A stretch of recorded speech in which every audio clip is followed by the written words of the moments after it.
my favorite two Lego colors would have to be dark red and dark blue. Mm. And I don't know if it's just because it reminds me of like the Winter Village sets for some reason. Those two colors do, but then when you start to go down the list of dark colors, like dark green is awesome. Dark orange, which I mentioned, is a really kind of cool, bold color.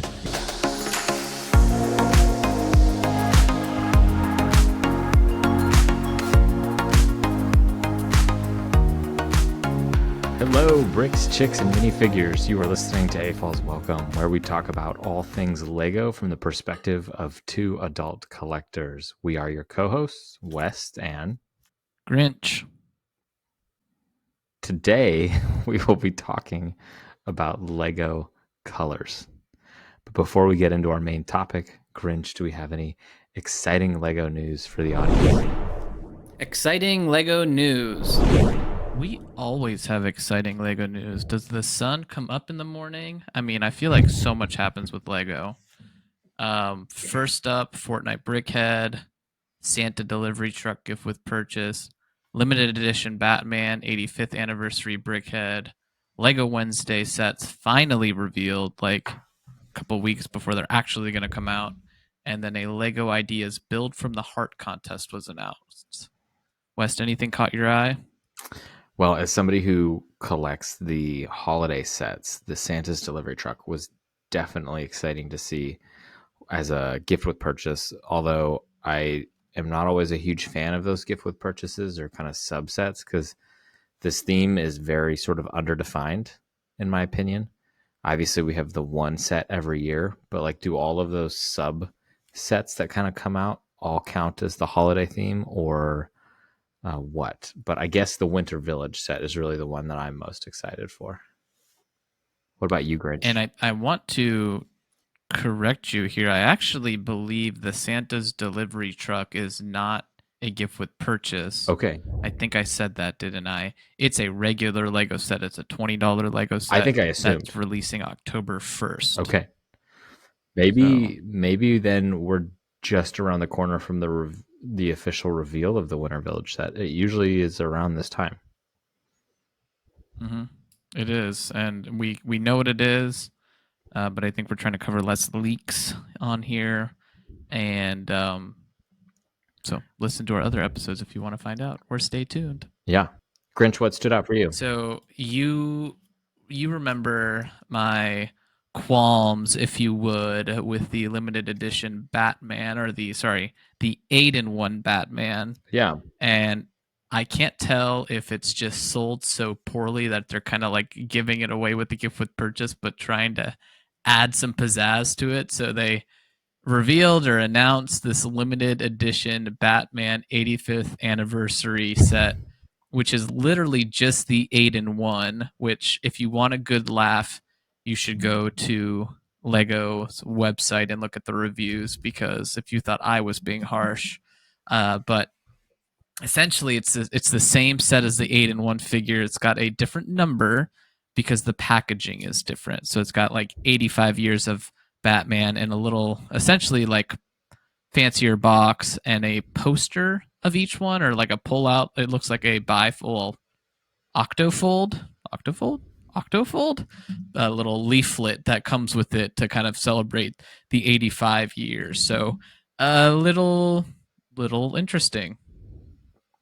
I feel like that kind of adds insult to injury for the whole issue that the 8-in-1 Brickhead created, right? Because by essentially just releasing a second set, which is essentially the same thing, you've almost set up a question of like, but is it a different, they call it a limited edition.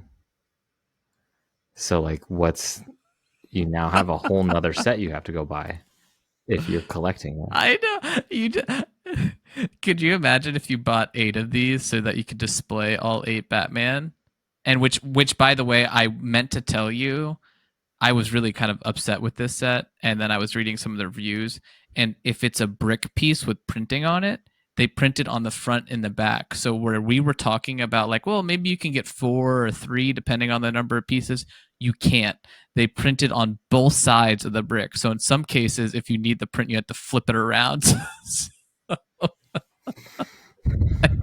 Adding insult to injury again. Having to get 9 of these things is just ridiculous. Yeah, I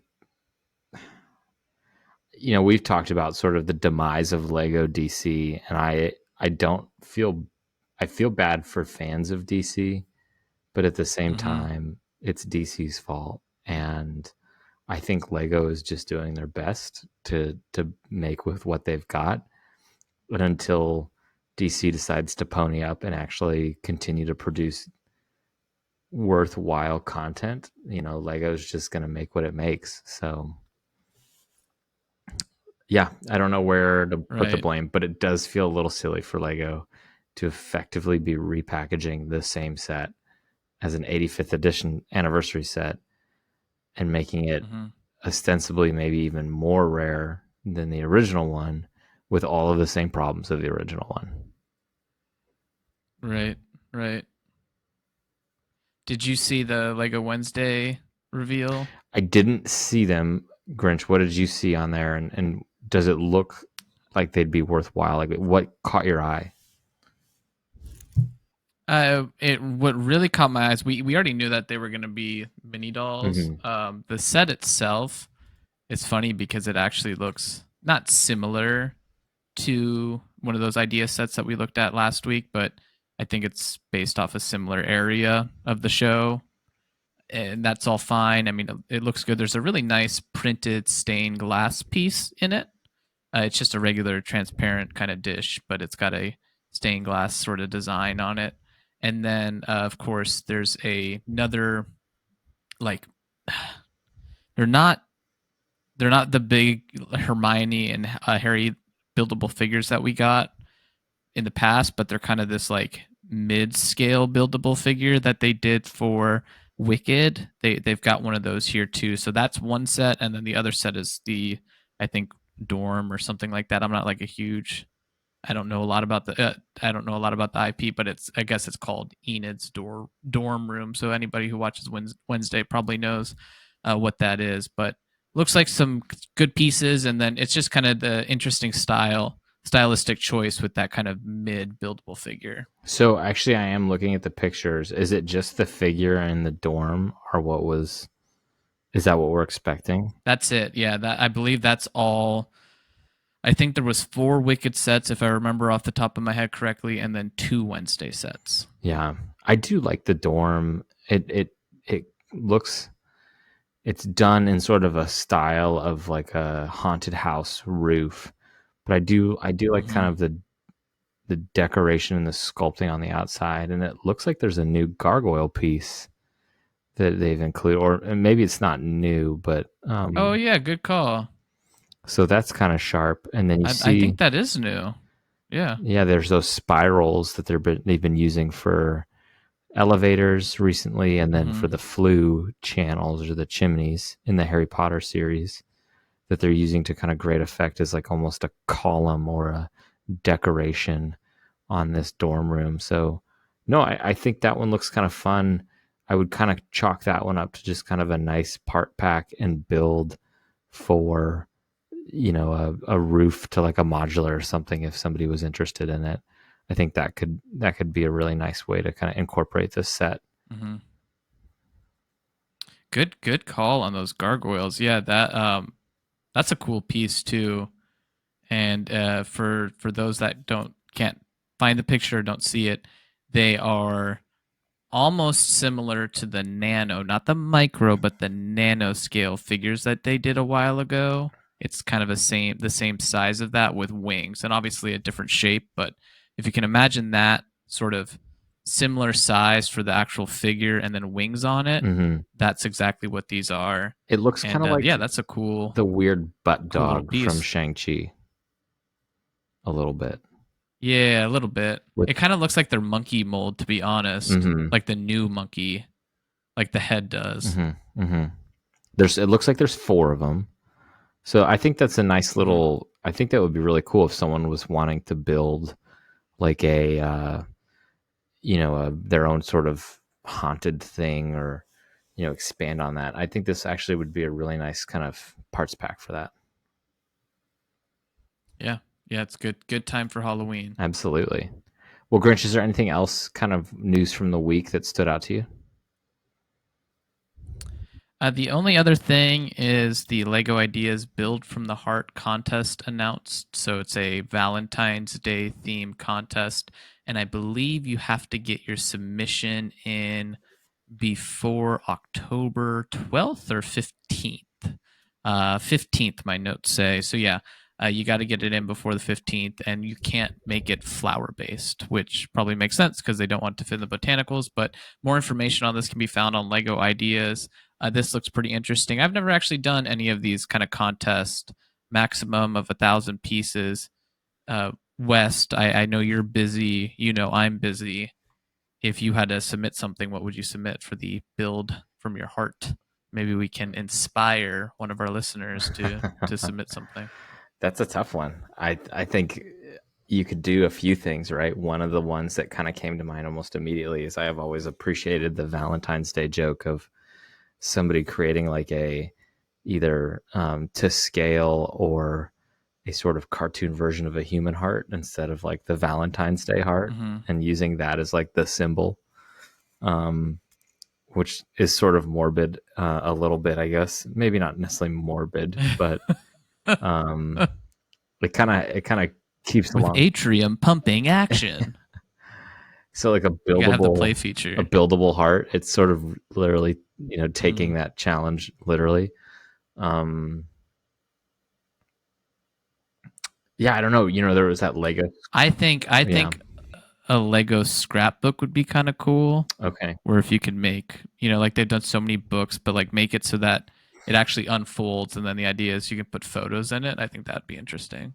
Something like that too would be kind of in line with like the memories, the around the world set and the Mm-hmm. like The family family tree. tree You actually set. get a copy of the family tree for winning this, which is kind of what made me think about it. Yeah. Oh, that would make sense. You get a couple of things. So yeah, I don't know.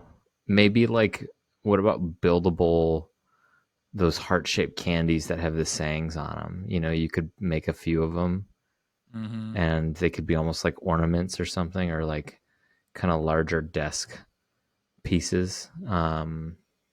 Yeah.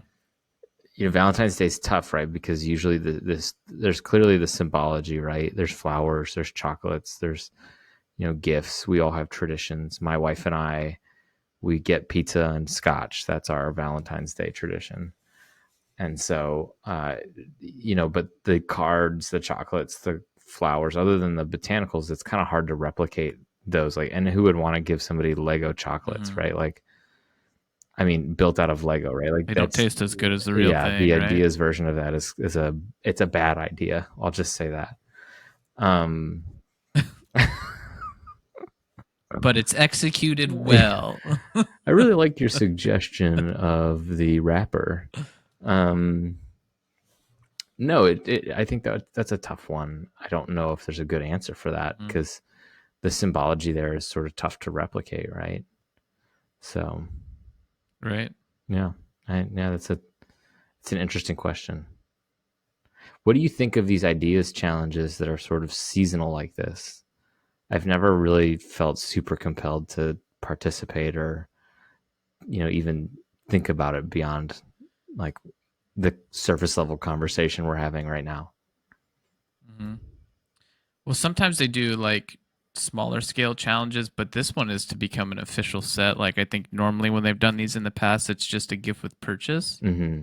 So it seems like this is going a different direction. I don't mind it I mean, it's just ways to get people more involved, but like I mean, you and I spent 2 hours going through all of them from the second review of three throughout the year, by the way. Mm-hmm. Mm-hmm. And that was a pretty light review, and historically speaking, like I believe the one before that had like 45 sets. So do they need to push more engagement? I think I Lego's don't pretty know, engaged right but now. I don't mind it. Yeah. No, I don't either. Right. I did the Lo-Fi Girl one ever become a set? Was that ever a I thing? don't think so. Some of them aren't challenges to become sets. In this case, it is, but just because it's a Lego Ideas challenge doesn't mean it's a challenge to become a set. Yeah.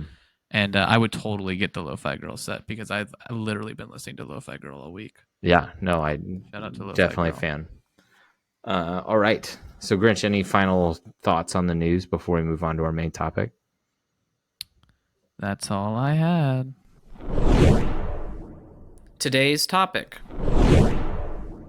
Awesome. So before we go to our main topic, I do want to just clarify that when we say color for our English and Australian and New Zealand and some of our Great Britain diaspora audiences, we're not using the King's English pronounced color. We're using American English pronounced color. So there's a very subtle difference there, Grinch. I just want to make that clear for our audience.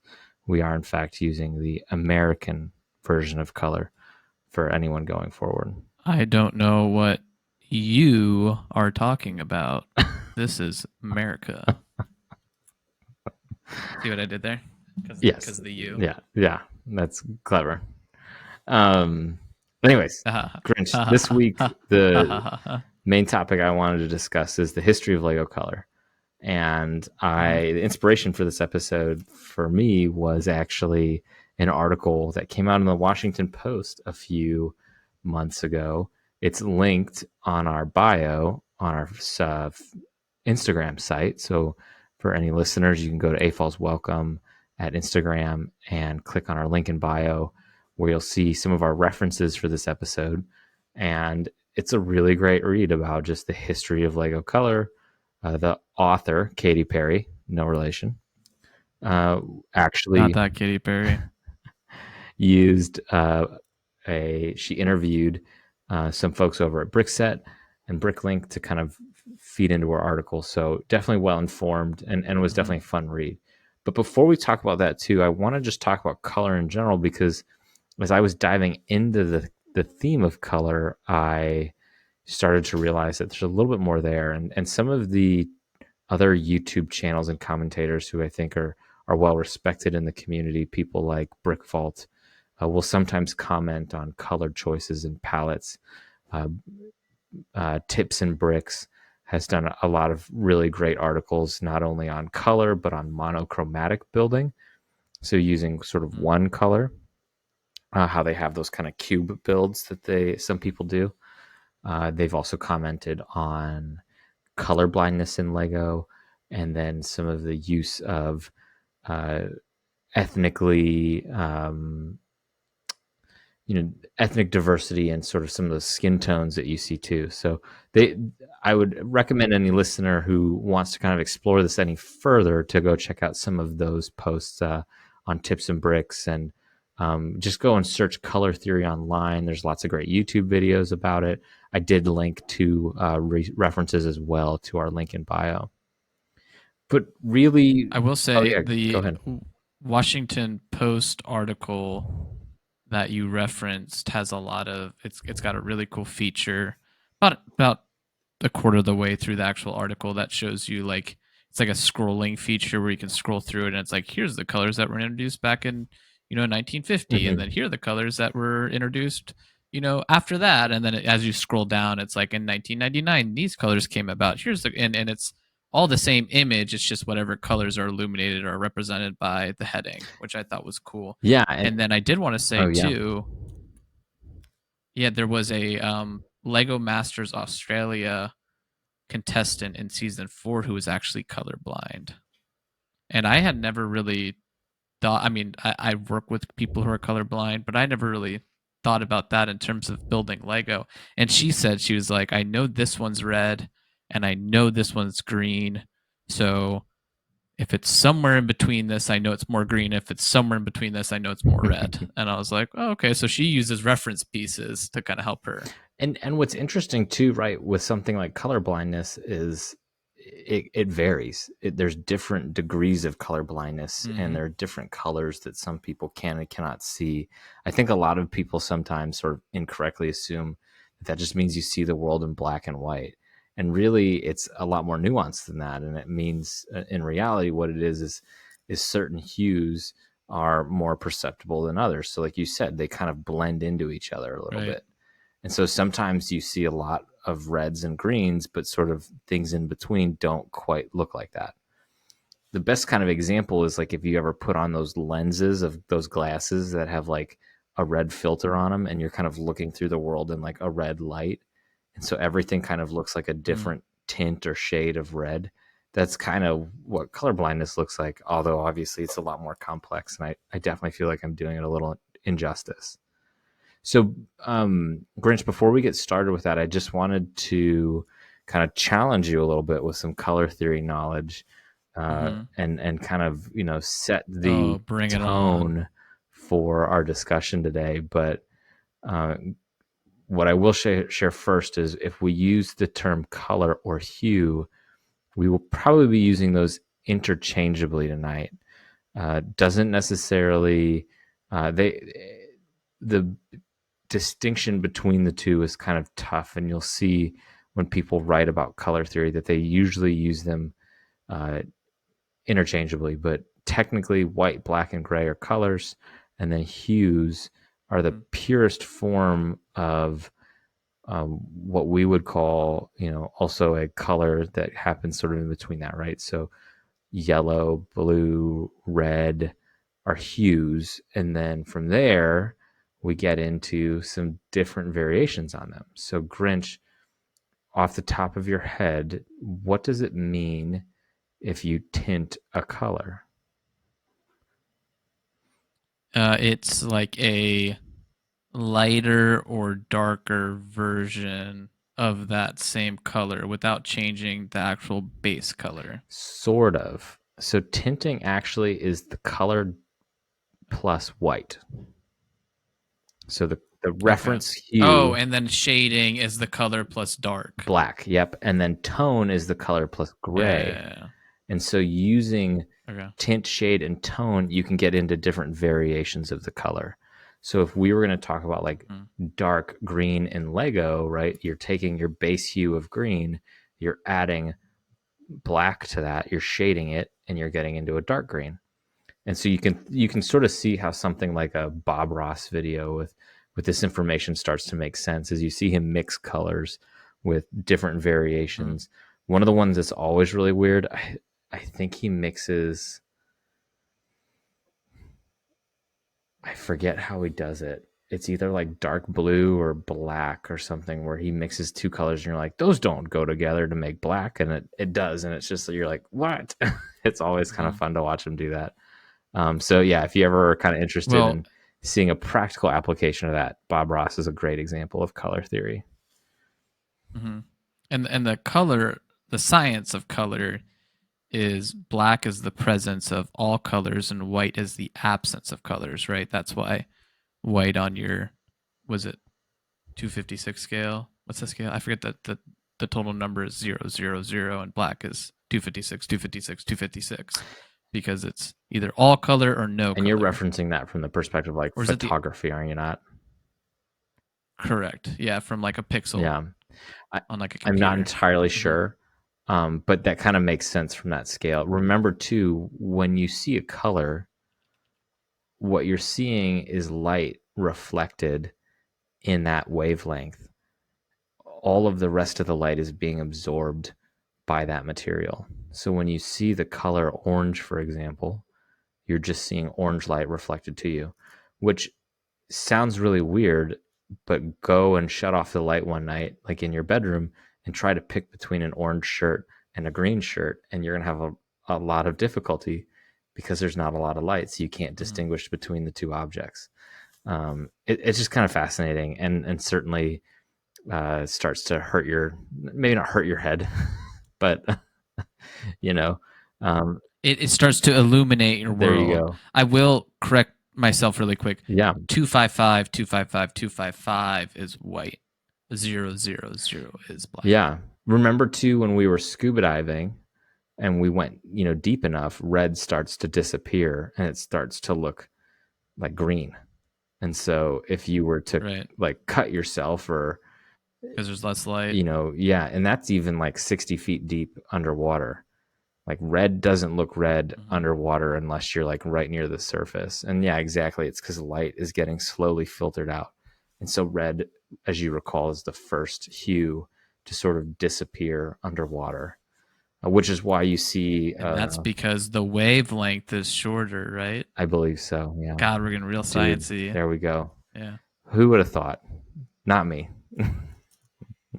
This is AFOLs Welcome, folks, where we get into the science of color to talk about There Lego. we go. So, anyways, let's move on. I will leave this kind of sort of one note, which is, usually we talk about tinted windows. Well, if you want to be that guy, you can correct somebody the next time they talk about their window tint, and you can go, West, actually, it's excuse shaded. me, that's actually a shaded window.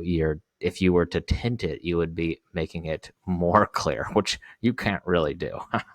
um, I think that If I ever get pulled over for having two tinted windows, then I will tell the officer that would that. be I'll a be like, good well, one. That sir, would be a did you good know one. you're wrong? It'd be like, excuse me. There's got to be a TikTok out there that exists. Like all the lawyers that are always like, cop pulled me over, but I know the law. I saw one the other day that like a cop pulled a chick over and she was like, I heard you guys don't give tickets to pretty girls, and he's like, that's correct, we don't. Here's your ticket. Got him. Got him. So, anyways, moving on, because we could go at this all night. We have primary colors, right? Do you remember what the primary colors are, Grinch? Mm-hmm. It is blue, red, and yellow. Yes. And I know that. No, green. Blue, red, green. No. Blue, red, green are the No, light blue, red, colors yellow. on a TV. Blue, red, yellow are your primary Oh, colors. yeah, I was thinking of the 255, 255, 255 is blue, red, and green amounts.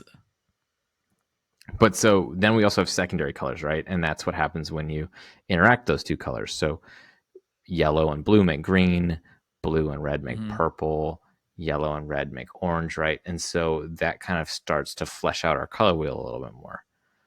In that color wheel, we also have what we call warm and cool colors. So your yellows, your reds are your warmer colors, and your cooler colors, your blues, your greens, kind of fall within that category. What's sort of interesting about all of this is where color and psychology start to combine.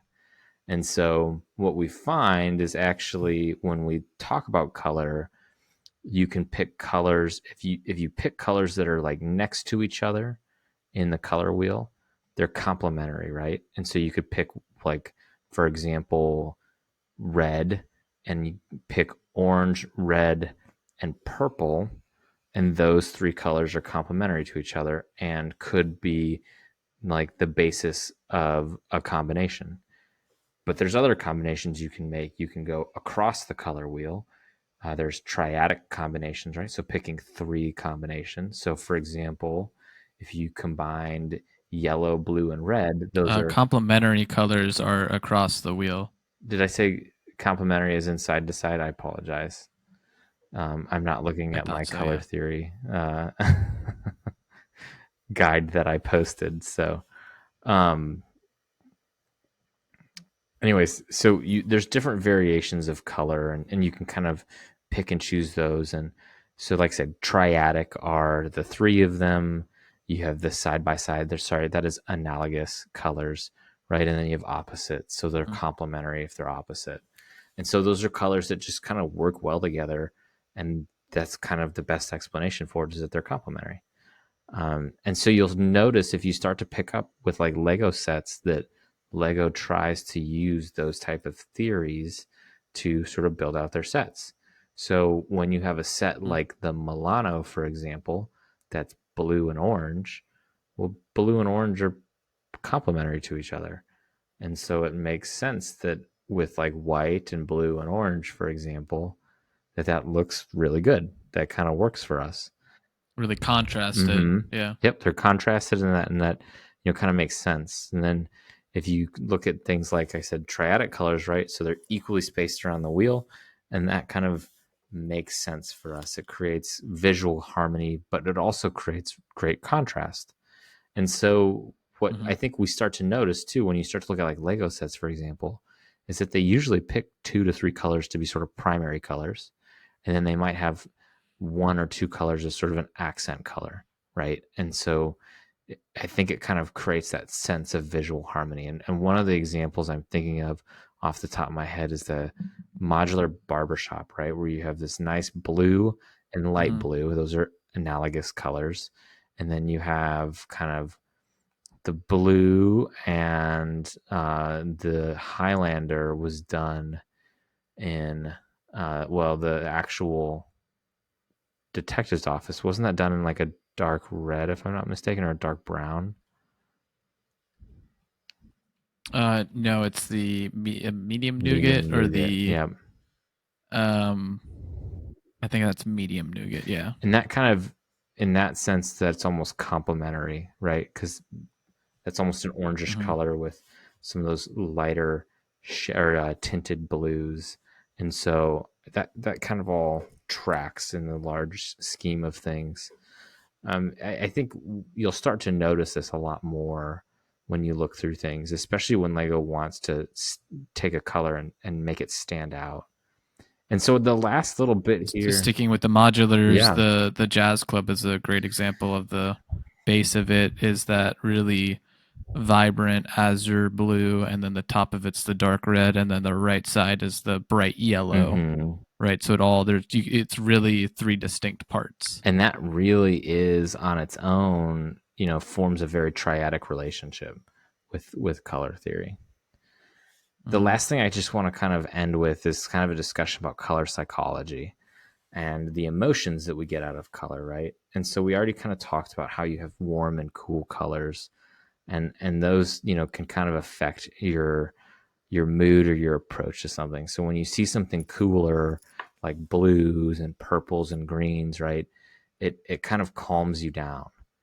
Think about like the ocean, think about Hmm. like a forest, think about like wintry colors, right? That all kind of plays into that sort of mindset. And then when you think about something like your warmer colors, your reds, your yellows, your oranges, right? Like that kind of gets you excited. You see yellow and you think about like the sun, for example, hot day. Red is sort of an alert color, right? Orange and yellow, kind of the same thing. And so all of those kind of get you alert, you're um, attentive, right? So all of that can be used to great effect, right? There's a reason stop signs are red and not blue, for example. But red and these colors and these symbologies are used throughout like human creative um, endeavors. I'm just gonna say, right, because they're used in paintings, they're used in writing, right? Famously, along the lines of Lego, right? Red lightsabers are associated with the Sith. Well, according to the London Image Institute, red can be associated with excitement, strength, love, and energy, right? Whereas something like green or blue are associated with trust and peace, loyalty, and competence for blue, and for green, nature, healing, freshness, and quality. And so we sort of assume when we see blue and green, something is peaceful. And when we see something red, it's intense, right? There's a lot of emotion behind it. Also, why red gets associated with holidays like the Valentine's Day holiday, right? It's a holiday of love. There's intense emotion there. So Hmm. um, all of that can be used to great effect. Grinch, I know we kind of have talked specifically just about color theory, but is any of this kind of like making a specific Lego set stand out in your mind? Um, when I think of color, I always think of the yellow castle, and that's for a different reason. But that's the set that when I think of like Lego color distinctively, that's what always comes to mind. Yeah. Well, and certainly, right? Like Lego's logo has its own great use of color, right? Yellow is a symbol or symbolic of creativity and happiness, warmth, cheer. Red, Hmm. excitement, strength, love, and energy, right? Like these two colors combined tell a very strong story, and definitely a story that I think Lego is sort of proud of. And that totally makes sense, right? Lego and yellow is like sort of their connected colors. So getting Hmm. into kind of some of the history of Lego colors, Grant, do you remember some of the first, or what do you think were some of the first colors that we got in Lego? I can tell you off the top of my head: red, yellow, blue, and white. Yeah, we actually had one more, and that was a transparent clear color or Oh, transparent clear yeah. brick. And so, yeah, the first I was gonna guess few black. colors that we got out of Lego were basically the primary colors and white, right? So Mm-hmm. very, straightforward. And remember those images of the old Lego town sets that were the buildings were done in white and the roofs were done in red, you know? I mean, that kind of makes sense. And this is all kind of pulled, and I do need to do due diligence here from the Washington Post article, Lego Brick Colors History by Katy Perry. She writes in 1978, the color palette actually increased to 24 colors. This is where we got our trans orange, light blue, uh, and then the palette just kind of grew from there, right? So in the 90s, we got pinks and different shades and tints of pinks. By 2004, there were over 100 colors in the palette. And then, interestingly enough, Lego started cutting back. In 2007, the color palette dropped actually back down to 60 colors. And in 2022, it expanded and grew back to about 70 ish. And that's kind of where Lego is at the moment. And Mm-hmm. what we're talking about here, referencing, is in production, right? So it's not like they're erased. It's just this is what Lego is currently making. It would be really interesting to see, in my opinion, those colors shift, to see like how those shift over time. So like if we knew there was 60 in 2007 and 70 in 2022, where did they change, right? And certainly you could probably connect those changes to different sets that are being released in support of different movies and licensed themed and unlicensed themes, right? So I think that's kind of an interesting thought. Very famously, somebody did an analysis of the Breaking Bad series and looking at every color that was used in every episode to kind of analyze and predict what would happen in the last season. I think you can look that up and find that if you're interested. But Grinch, I mean, what have you reflecting on that history? What stands out for you?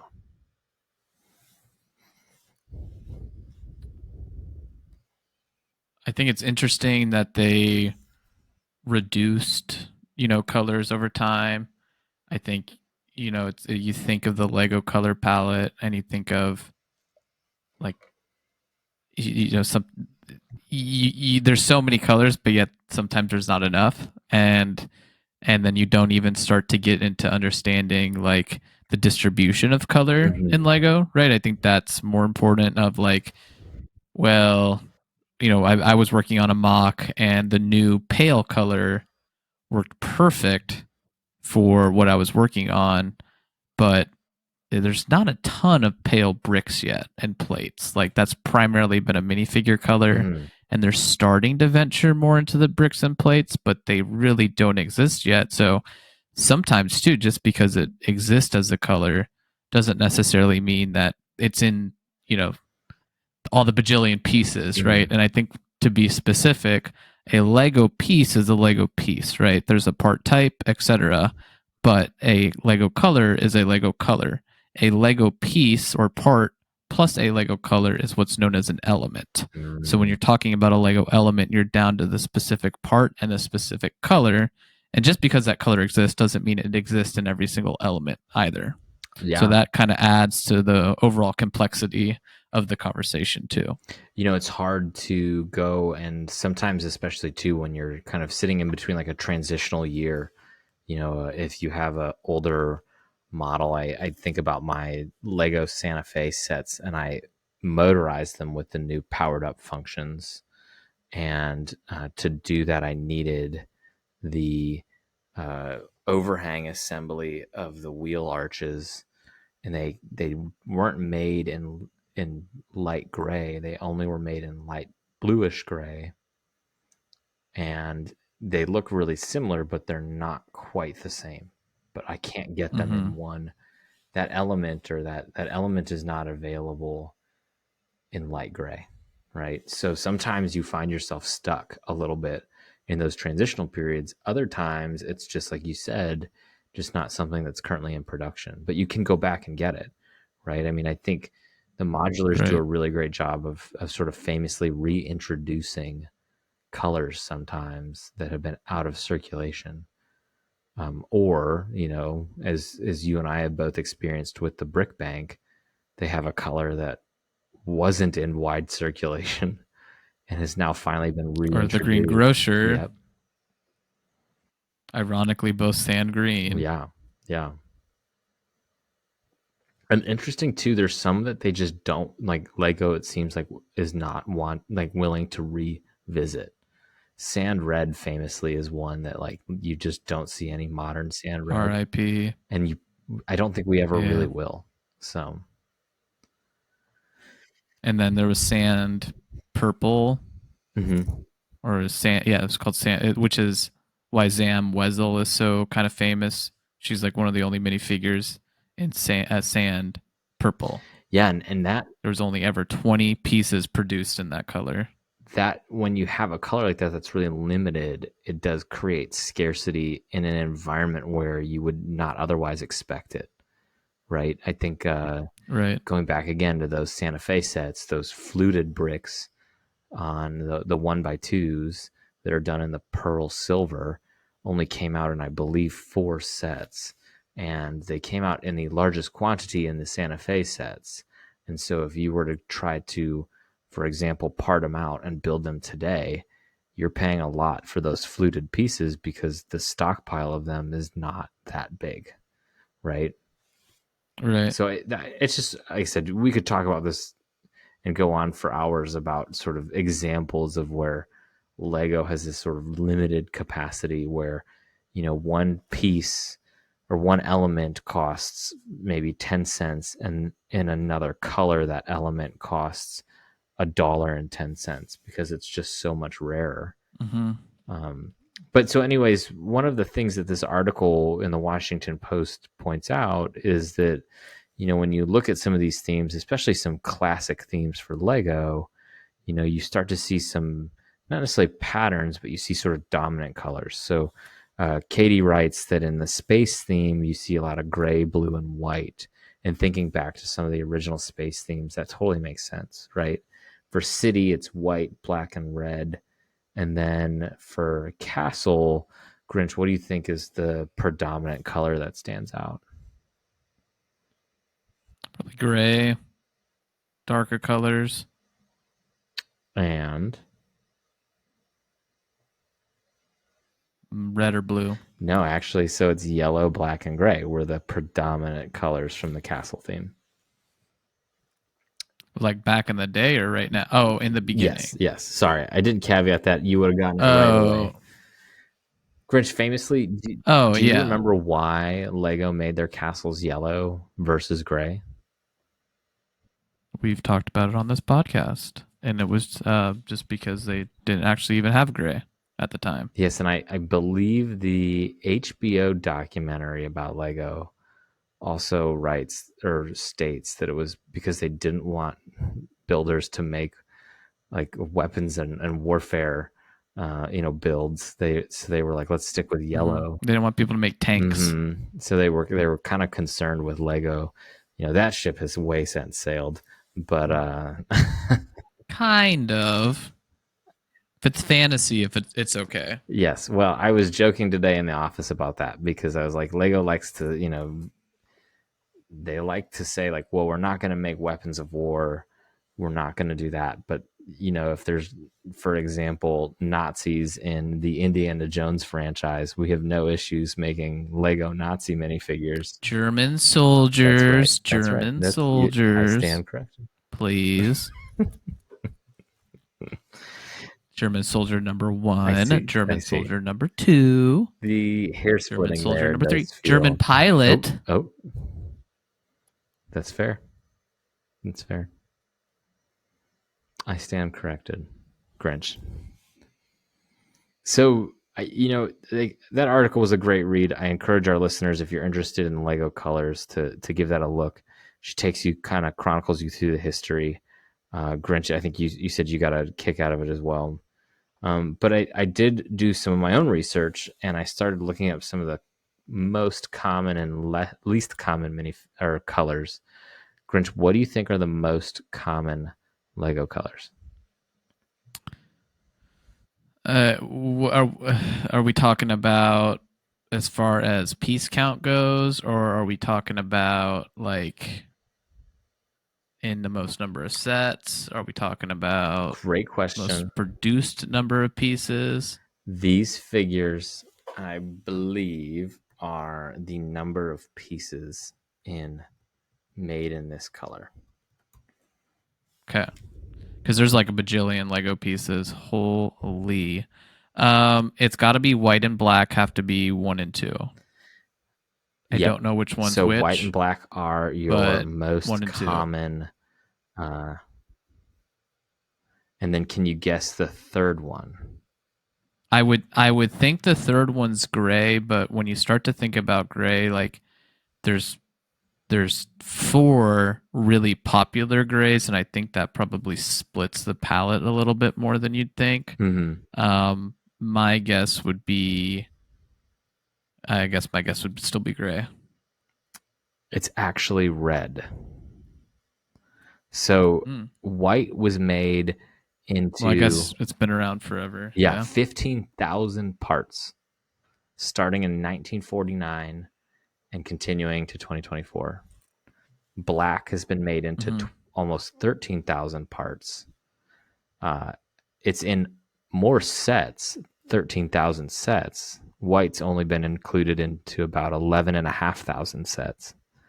But red, the third option, was has only been included or only been made into 8,000 parts, about a little over 8,000. Pretty steep drop off, huh? Yeah. So you start to see that decline extremely quickly. But what's interesting is like we talked about with the history, right? We said that the first colors that Lego made were yellow, blue, red, white, and trans clear. And if we go to the Mm-hmm. Bricklink color guide, you'll see, in fact, red and white were both introduced in 1949. Yellow, same Yeah. thing. Blue, 1950, and then Trans Clear 1950. And so their color guide on Bricklink is really cool. If you go to Market and then Color Guide, you can pull that up and it'll show you kind Yeah. of the years that those colors have been introduced, right? So we, like, for example, very light gray from 1997 to 2004, very light bluish gray, which I don't really remember that being much of a color, 2004 to 2013. So kind of interesting I I notes here. I don't know with the very light bluish grays. I think it's more of accent pieces, and I feel like Mm-hmm. it was almost an error by Lego or something. Like there's this weird like in between because like I believe the very light was 2004 to 2013. If you, So I almost wonder if they're like when they made the change, right? Because light gray went away in 2004. I almost wonder if like there was this kind of like sub creation of very light gray. yeah, if you look at like the very light bluish gray, it's actually a lot of Technic pieces and like Bionicle pieces. And so you're like, Okay. oh, okay, that makes sense. Like It's like a different plastic or something for those, or it almost looks like it'd be really at home in like a space theme almost. Although I think that yeah. the more modern space themes use different whites and stuff like that, but it does kind of feel very Mm-hmm. at home there. Um, so interesting enough too, though. Speaking of Bricklink and their color guide, it's not technically correct, which is odd because Grinch, do you remember kind of, or can you speak to some of the differences between Bricklink and Lego, for example? Well, Lego never didn't originally own Bricklink, so Weirdly enough, they both kind of had their own color convention or naming convention. And when I was becoming an AFOL and coming out of my dark ages, it was always a little bit annoying because you'd be on Bricklink and you're like, oh, I need like, oh, light light bluish gray. And you're like, that's cool. That makes sense. It's like, I guess it's got a bluish tinge to it compared to this other one, and this other one's got a green tinge, and that's just called light gray. And then we got dark gray, and I got dark bluish gray. And like, look, that one I guess is a little bit more blue. But Mm-hmm. Lego calls that stone gray. Yeah. And weirdly enough, just like regular red, Lego calls bright red. So there's it's not always, but like tan is brick yellow, Mm-hmm. and dark tan is actually sand yellow Mm-hmm. in Lego. So so many names that are synonymous with certain colors to you are sometimes not necessarily that color in Lego as far as officially Lego goes. Which I think is interesting now that Lego owns Bricklink, that record has not been corrected. So I think that's just kind of funny.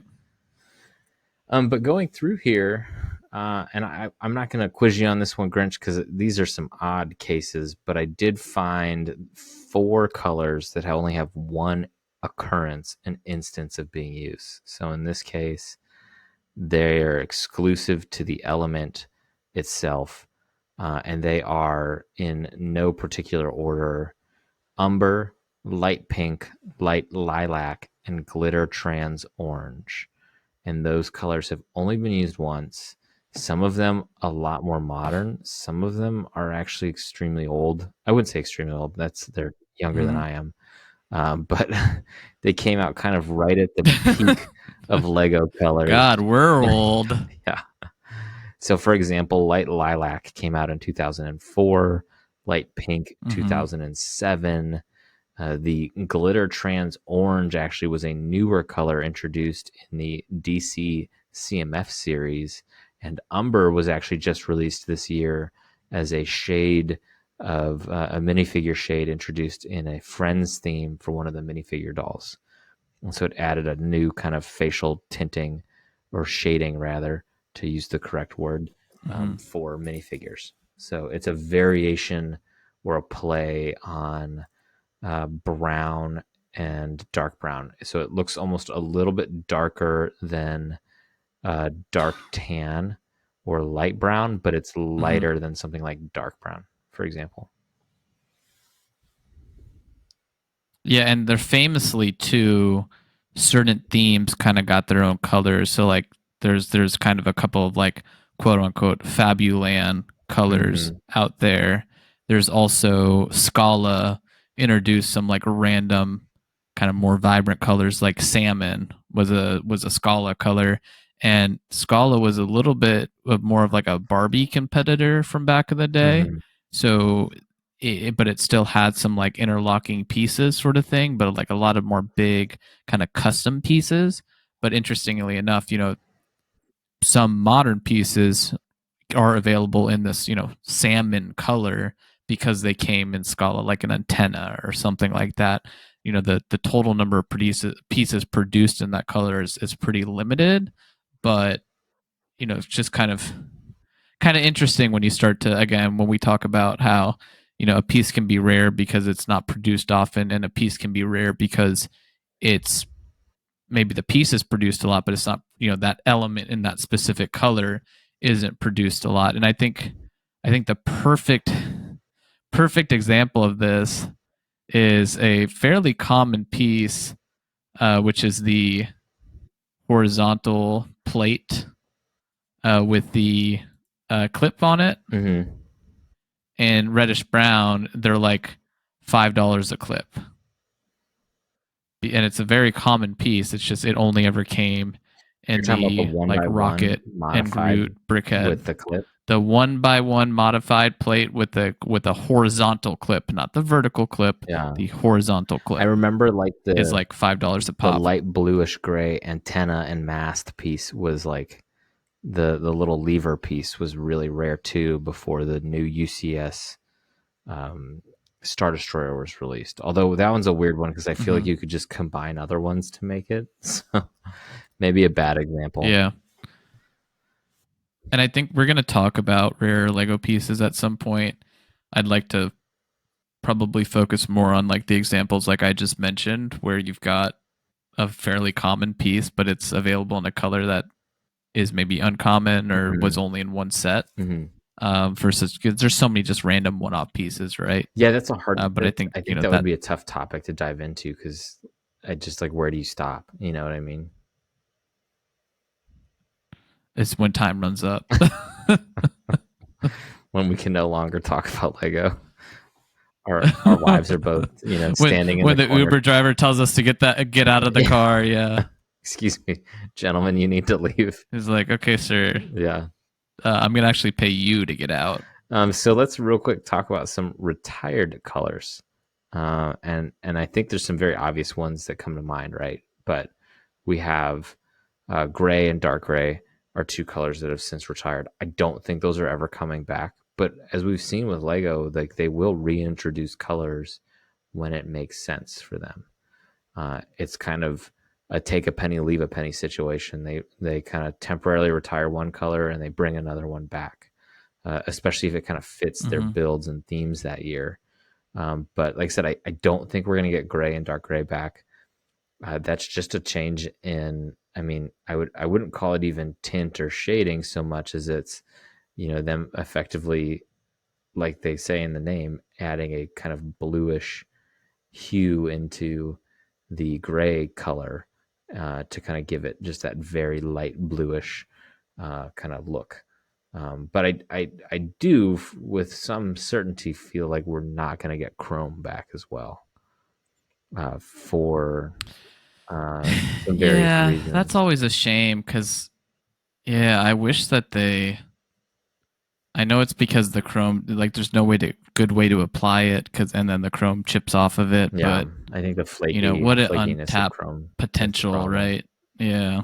But Grinch, is there any color that you can think of that's either retired or kind of has gone away and you're not sure if it'll come back, or what are your thoughts there? Um. So there's a couple of, I mean, for me, so yeah, there's a couple of kind of like subcategory of colors, and I guess to kind of bring this full circle from the intro is, some of these have a tint of white Mm-hmm. and some of them have a shade of black in them, and they're the dark colors versus the sand colors, Mm-hmm. right? Mm-hmm. And so, famously, like sand green is a really, popular Lego color and great color, right? And there's sand blue and sand red, and I believe they're coming out with like the sandish type of yellow even as well, right? I mean, Yeah, I we think talked about a we new saw color, some and it kind of, hints I would about that. describe it as sand yellow. Mm-hmm. Yeah, and then on the other end there's dark, right? Dark pink, dark purple, dark blue, and dark green, so on and so forth. And so I really like those colors. I think um, the one I wish would come back though would be sand red. Yeah. And they've kind of brought back sand blue a little bit. It's gotten more popular recently, at least in my own firsthand knowledge. I feel like I'm seeing it maybe a little bit more often, and I really like that color because it's more of this bluish gray almost than it kind of leans more gray, but like it's still very blue Mm-hmm. compared to like your typical blues. And so I like those colors. I like sand purple too. I just wish we get more of the sand colors back Yeah. personally. It's interesting because like you see the different colors and you could spend, I think, a lot of time on this Bricklink page. But like for example, dark yellow Mm-hmm. was only done in 5 occurrences, but it was all Duplo. And so like you said with like Fabuland and Scala, like Right. sometimes there's just these sets that like that was it, and that and now it's kind of gone and you don't get to see it anymore. Sometimes, as I understand it too, and I don't want to, I'm going to say this is, I believe, speculation. I don't have this backed up with any firm evidence, but I believe they adjust the colors too, just based off of plastics and like what works and what doesn't. And sometimes that kind of informs, at least as I understand it, some of the formulations of the plastics. and is Mm-hmm. why we don't see certain colors and maybe more circulation amongst more pieces. You mean reddish brown doesn't break all the time? I've never had that issue with brown, but Oh, dude, I'm gonna get you a set from like 2012, and you tell me if you have that issue. maybe it's Like, just like yeah. every time I move, like the one thing I have stockpiled now, because like a lot of the Lord of the Rings sets have reddish brown in them, is the reddish brown 1x1 circular or cylinder brick, Oh the yeah, round yeah, brick, yeah. because it just, the base of them always breaks. Always. I mean, you could take the darn thing off of whatever stud it's sticking to and it will break Jeez. in the bag. They're just so brittle. I've seen like the And then headlight bricks for me when I was break a lot, like the back kind of bar. headlight bricks, I've never had a headlight brick break on me. Really, like that back small thin piece. Yeah. And, Those crack on me a lot. If I think you'd probably see more of hmm, them cracked if you take a look at some of the ones you have. I've never noticed that. Yeah, I've had to replace quite a few. White ones seem to be the worst. But anyways, I digress. Really? Yeah. Um, yeah. So I mean, I that we're kind of wrapping up our discussion here on color. Grinch, is there any Lego color for you that you're just like, this is a cool color. I like this color. I like seeing things in this color. When I see a build in this color, I get excited about it. Like what is kind of your color? Yeah. So my favorite colors tend to be the dark colors, and I don't know if it's just there's a certain, like, I don't know how to put it, but there's this certain like pop. It's not a pop of color, but like a certain like maturity or like respect of it. Like it's boldness. That's the word I'm looking for. The very bold colors, and I don't mean like vibrant coral, although that's an interesting color. It's probably nowhere near my favorite colors. It's maybe a little bit too vibrant for me. But I really like the dark, like dark orange. My favorite two Lego colors would have to be dark red and dark blue. Mm-hmm. And I don't know if it's just because it reminds me of like the Winter Village Mm-hmm. sets for some reason. Those two colors do, but then when you start to go down the list of dark colors, like dark green is awesome. Dark orange, which I mentioned, is a really a kind of cool, bold color. Mm-hmm. There's dark purple, another bold color. There's dark pink. I mean, there's just these darker colors for some reason. I just really like. Yeah, no, that's a great call. I kind of I think almost feel the opposite. I really kind of like some of the medium Okay. colors and the sand colors. I think those colors are really cool in like buildings and look really great for that. I'm thinking some of like the Mm-hmm. medium greens, the medium blues, for example, even some of the medium like violet. They always kind of just stand out and pop in a way that, especially if you combine that with like a dark color too, like you said, like it just, they really, really stand out really nicely. And I just think that's really cool to see Yeah. those kind of color combinations. And it's fun to see buildings done in these variations. A few years ago, we got that bookstore modular building, which was really cool. And it had that house. And I believe the house was done in teal, if I'm not mistaken, or The light bookstore? turquoise, Turquoise. Yep. and or maybe it was dark Yep. turquoise. I think it was dark technically. There is a light and a dark, but the roof was done in dark blue and it really contrasted well. But I almost envision, It was dark turquoise because light turquoise is yeah, retired. yeah, that makes sense. And I think some people have done it where they've recolored them into different colors, and I almost see in my mind like the Mm-hmm. painted lady houses from San Francisco. And just I'm like, oh man, you could do a yellow one, you could do a purple one, you could do and I'm just sort of thinking about all these different color combinations that come to mind. And it's just, I don't know, like I think that's kind of fun. And it feels, remember the house that Emmett built in the Lego movie too? that was like out of yellow. Yeah, the yellow one. Yeah. And I think it had yellow, red, and blue in it, right? Like some very primary colors. Like it looks great, but have you noticed like driving around your neighborhood, like you don't see houses that are done in those bright of colors. They're Yeah. almost too bright, right? So I think when I see buildings, And when you see them, you're like, oh, there's that house again. mhm, exactly, right? So, but when you see buildings, right, I think of those lighter colors that really kind of contrast either like white molding or trim or black trim or something like that that looks just really really Hmm. sharp. So clearly my mind is going to buildings, but I think those colors are the ones that I think are really really neat. So and so Grinch, any kind of final thoughts on colors and Lego colors for the audience tonight? I just want to leave with a color PSA. Yeah, go for it. If you're ever building on Bricklink Studio, always be careful about the colors that you're using. there's there's a couple of filters you can do because sometimes Yeah, what tell the you story, can Grinch. filter by pieces that are only available in certain color. Well, this one time I made a mock What'd and you I make? was What'd you like, make? okay, like part out. I made a barn. Um, and I was like, part out into price list. And I was like, no, no, no, cool. And then I used a hinge piece, and it was like I used brown hinge pieces, which I guess existed in the 70s or something like that. And not reddish brown, like brown brown. And it was like $40 a piece. And I used like 40 of them. And it was like the my like 1,000 piece mock was like $4,000.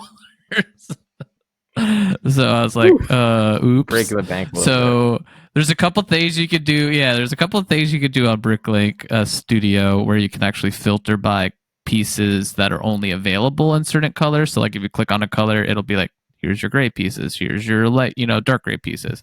And then you can also like pick a piece and then when you click on it, filter it so that you can only change it to a color that's an official brick. And then you still have to double check to then make sure you're not using a piece that's only been produced once. Yeah, you also ran into this issue when you made one of your Polar Express mocks, did you not? No, that was more of like pieces didn't exist in that color Mm. that I But they needed. were on Bricklink And as an option. that was with, well, anything's on Studio as an Right. option. Sorry, Studio. Yeah. Yeah, you can make any element that you want. Whether or not it exists is another question. But I think that's a good And so PSA yeah, too for I had builders. I had fun making. Yeah, it was dark red windows Hmm. for the train cars. Yeah. Nice. Well, I think that pretty much wraps up our discussion on colors. For the listeners, let us know what your favorite color is in Lego. Let us know if there's a color that you'd like to see reintroduced, a color that you're like, I'm done with this one. I'm tired of seeing it used in mocks, or just kind of share your thoughts and opinions about Lego color in our comments. Reach out to us at Mm-hmm. afolswelcome@gmail.com or on our Instagram page. Shoot us a DM. We'd love to hear from you. What are we building? Next, Grinch, what are we building this week? Grinch, what are you building this week?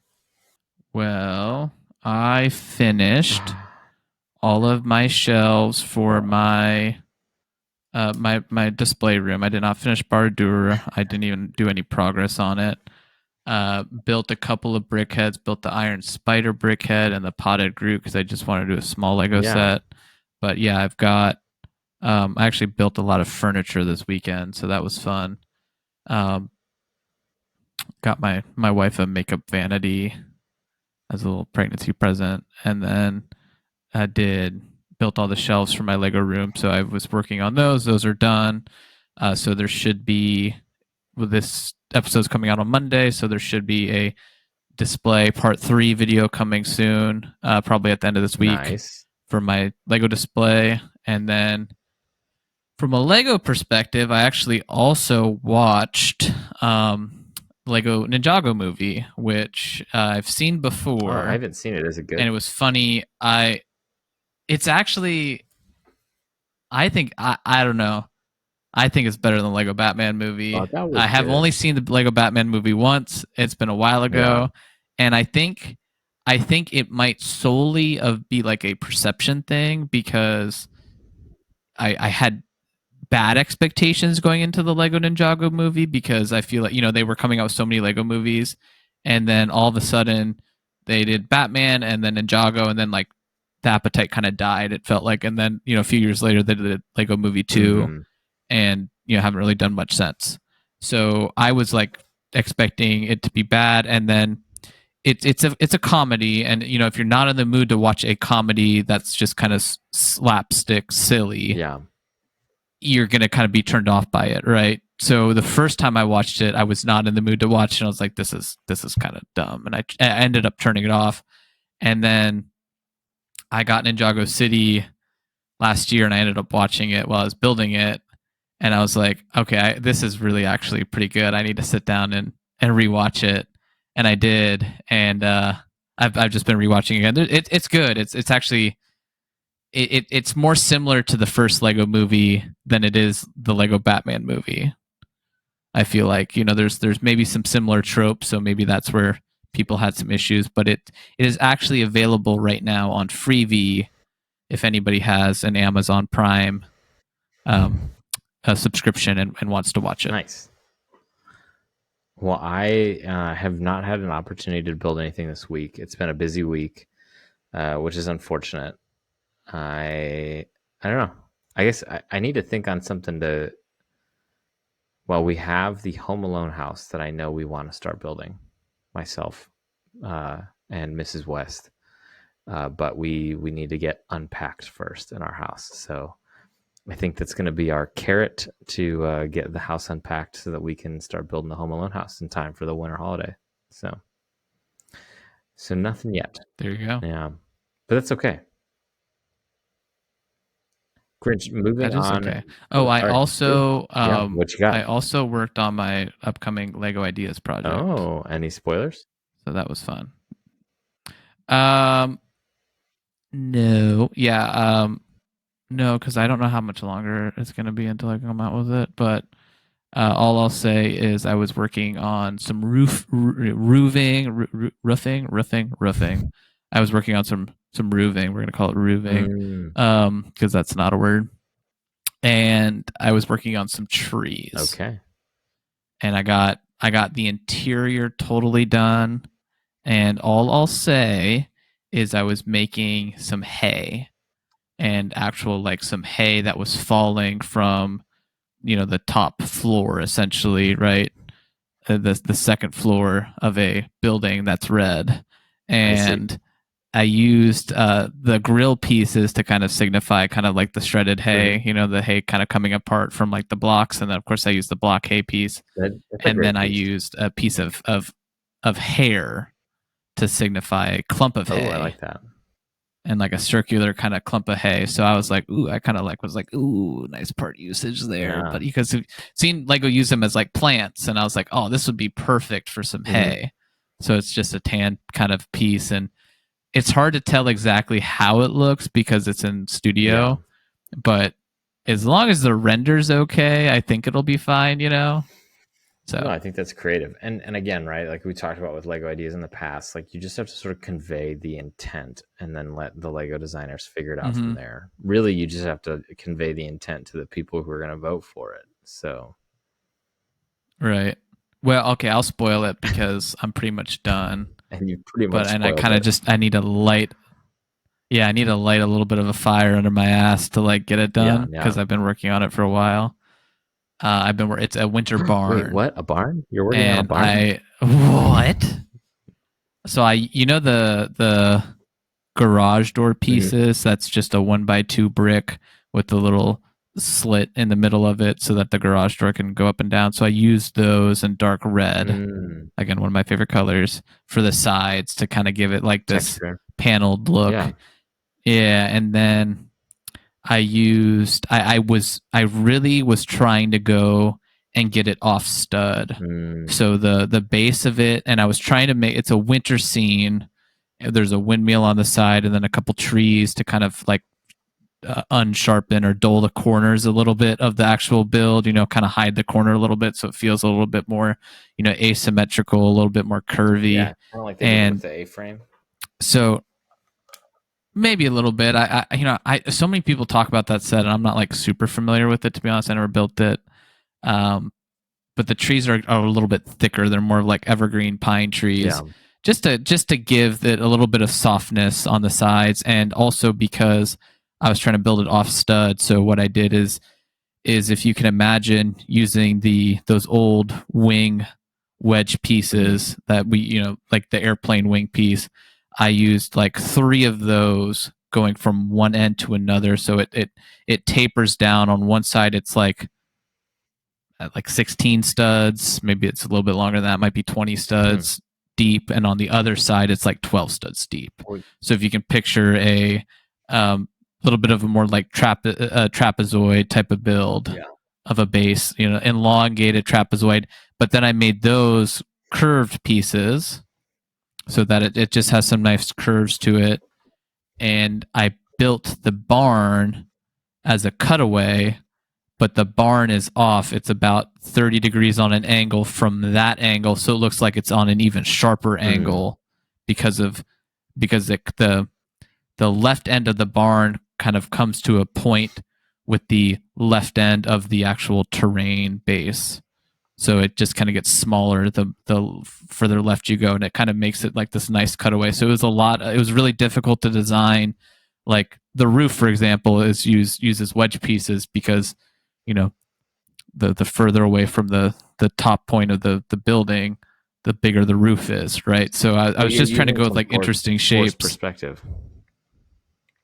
Yeah, a little bit, yeah, and that's why I've got so like the one tree is going to be a little bit smaller than the other tree, and then there's going to be a big windmill behind it, and I was trying to make it so that you didn't look at it and say, "Oh, this is the Lego Winter Village barn set," because that's not what it's intended to be. It's supposed to be a much bigger scale.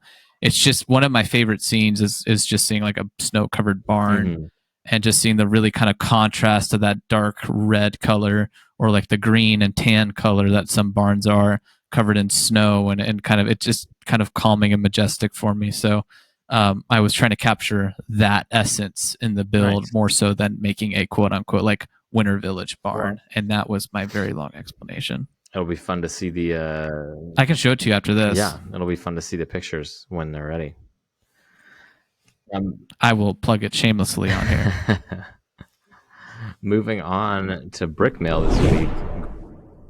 Brick Mail. Grinch, do you have any Brick Mail for us?